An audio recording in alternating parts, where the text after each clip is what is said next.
sobre, stylée, polyvalente. Nouveau modèle Ride 17, on voit ça immédiatement. Salut les sportifs, j'espère que vous vous portez bien. Moi, c'est Serge Fortini et bienvenue sur ma chaîne YouTube. Qu'il fasse beau, qu'il fasse gris, qu'il fasse chaud, qu'il fasse froid, le sport doit être là.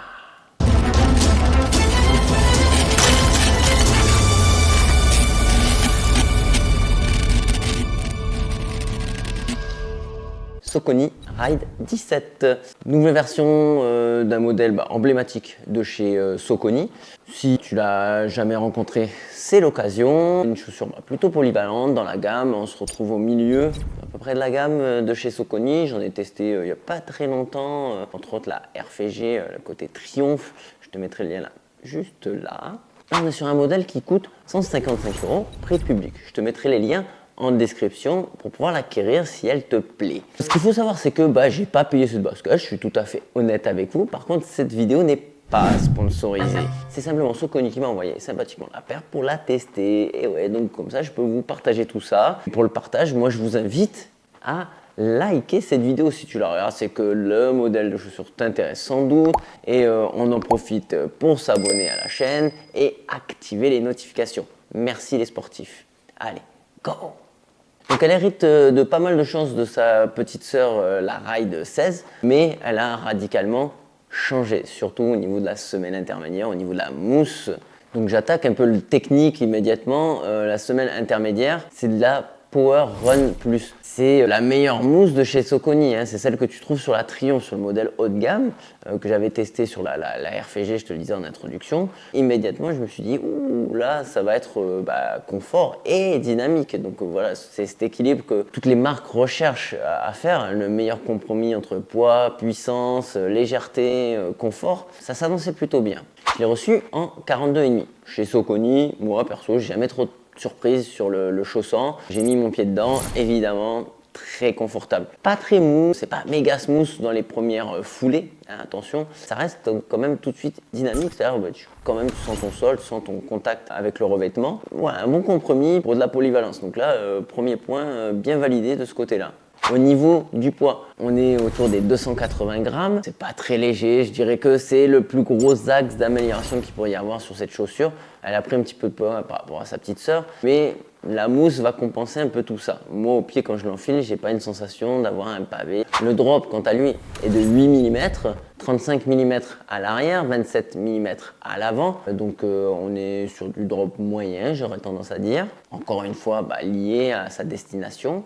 La tige, quant à elle, très bien aérée, très bien percée, c'est un type de mèche. La chaussure, ce qu'il faut savoir, c'est qu'elle est vegan globalement, donc avec des matériaux bien recyclés, comme sur la RFG que je vous avais testé. Le concept n'est pas poussé si loin, mais voilà, on va vers de l'éco-responsabilité et c'est une très bonne chose. Dans la Toys Box, il y a de la place, juste ce qu'il faut, ni trop, ni pas assez, ce qui te permettra de faire du jogging long, de faire également des intermittents, également de la mener sans doute jusqu'à du marathon, ce que j'ai personnellement pas fait d'un trait, je vous le dis en toute honnêteté, mais j'ai cavalé plusieurs heures avec, il n'y a pas de souci.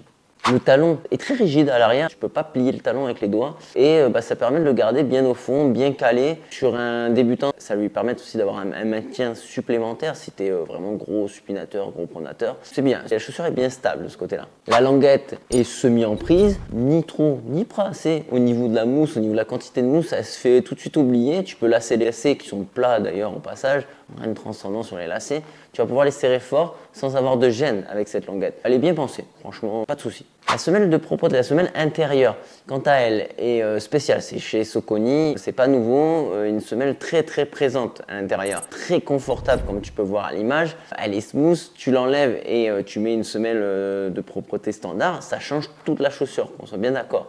Si tu mets ta semelle de propreté personnelle, ça fonctionne, c'est cool parce qu'il y a beaucoup de place, tu n'as pas besoin de prendre deux tailles au-dessus, ça c'est vraiment un point très positif pour ceux qui ont des semelles perso. Par contre, ça change un petit peu le confort de la chaussure, qu'on soit bien d'accord. La semelle extérieure, on est sur du XT900, le grip de chez Saucony, ça fonctionne bien, bitume, piste, gazon synthétique et même, je vais aller même plus loin, le petit chemin gravier, début forêt, Ça va même fonctionner. Bon, évidemment, c'est pas une basket de trail, hein. J'ai même pas essayé d'ailleurs. J'ai pas envie d'abîmer ce beau mesh, mais franchement, elle est tellement stable que ça m'empêcherait pas d'aller dans les cailloux avec, hein. Donc tu l'auras compris, en action, cette chaussure, bah, je lui ai tout fait faire. J'ai même envie de la garder en sneakers parce que bah, c'est très confort. Il y a du répondant. Voilà. Moi, ce qui m'a plu dans cette polyvalence, c'est que quand j'avais mes intermittents, j'avais pas l'impression d'avoir des sabots. Oui, j'ai des niveaux où bah, je performe, où je fais du scoring, donc bon, bah, forcément, je me sens un petit peu limité au niveau du poids. C'est peut-être le plus gros axe d'amélioration de cette chaussure qu'il pourrait y avoir dans les années à venir. C'est d'alléger encore un petit peu ce type de chaussures tout en gardant ce confort, ce qui est aujourd'hui le plus difficile, hein, soyons tout à fait honnêtes, l'un ne va pas sans l'autre. Mais c'est pas ce qu'on lui demande. Par contre, pour la garder pour au quotidien, pour coacher, etc., au top. La conclusion, il en est que bah, tu vas pouvoir l'utiliser, tu l'auras compris, en loisir, en jogging, et tu pourras l'amener bah, même sur de la compétition jusqu'au marathon. Donc super pratique, c'est une chaussure que monsieur et madame tout le monde, en vrai, quand tu passes à la porte d'un magasin, recherche, dire bon bah je veux faire mon petit jogging, puis un jour je vais peut-être aller faire une compète, mais je suis pas très sûr.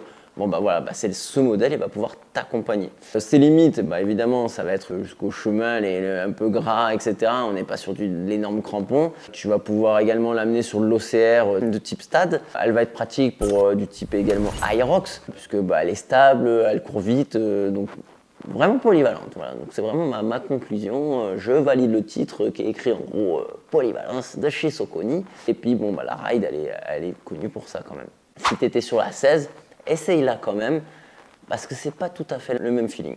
Si tu as des questions, n'hésite pas à les mettre en commentaire. Si tu n'es pas d'accord avec ce que j'ai dit, ou bah, tu as des questions X ou Y, je serai là pour y répondre, hein. J'aime bien les discussions, j'aime bien les débats sur tout ce qui est de l'univers du sport. Et je te dis, tu la connais? Oui, tu la connais. Bonbon et saucisson, portez-vous bien surtout.